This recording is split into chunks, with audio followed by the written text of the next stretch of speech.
Let's get on the phone line. Erastus Asari Donko joins us with more information as far as withdrawal of soldiers in the Operation Vanguard is concerned. Erastus, what do we know? Good afternoon, Gifty.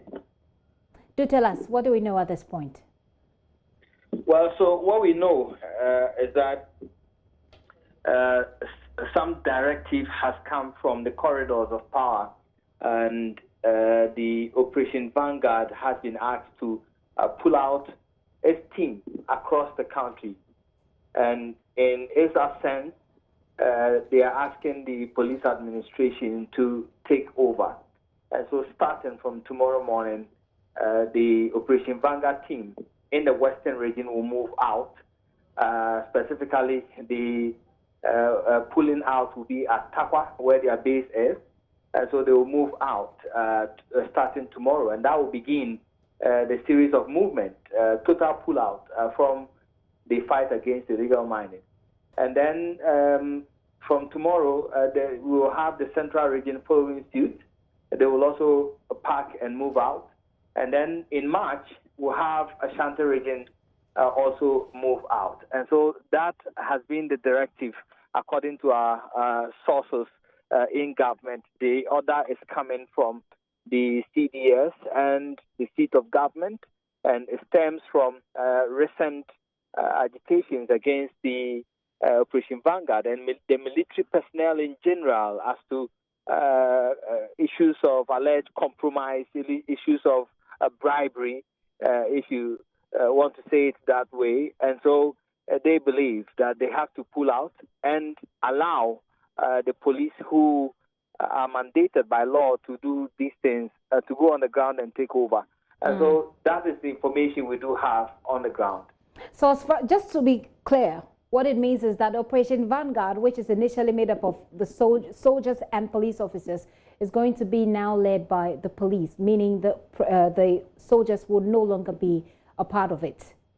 So exactly, all military personnel are expected to move out of the field from all mining sites, illegal mining sites, or all mining sites across the country, and they are not supposed to fight the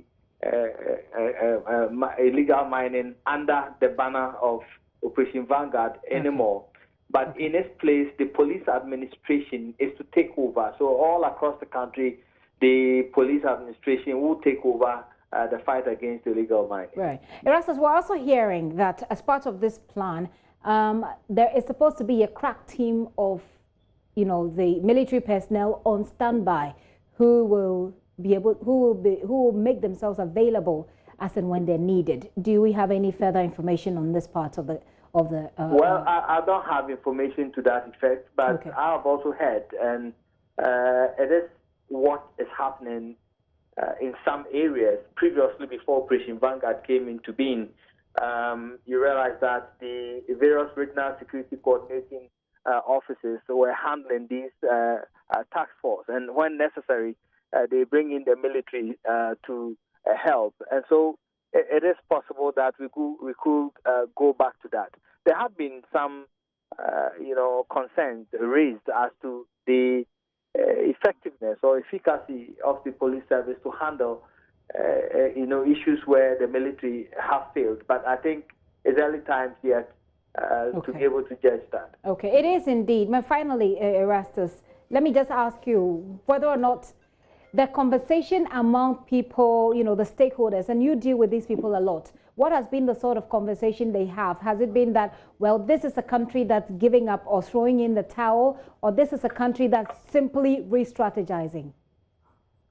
In fact, when you speak with the small-scale miners, some of them, you speak with the illegal miners themselves, and even ordinary citizens. What they tell you is that if the police is to take over, then we have totally lost the fight. That's the general concern, because they feel that judging by issues of bribery and already on the ground cases of alleged connivance between police personnel protecting illegal activities already on the ground, if the administration is asked to take over, there are people who believe that then it's like we have given up, we have thrown in the towel concerning the fight against illegal mining. But then we do know that it was a police officer who made a report against one of the military personnel as far as these kind of underhand dealings are concerned.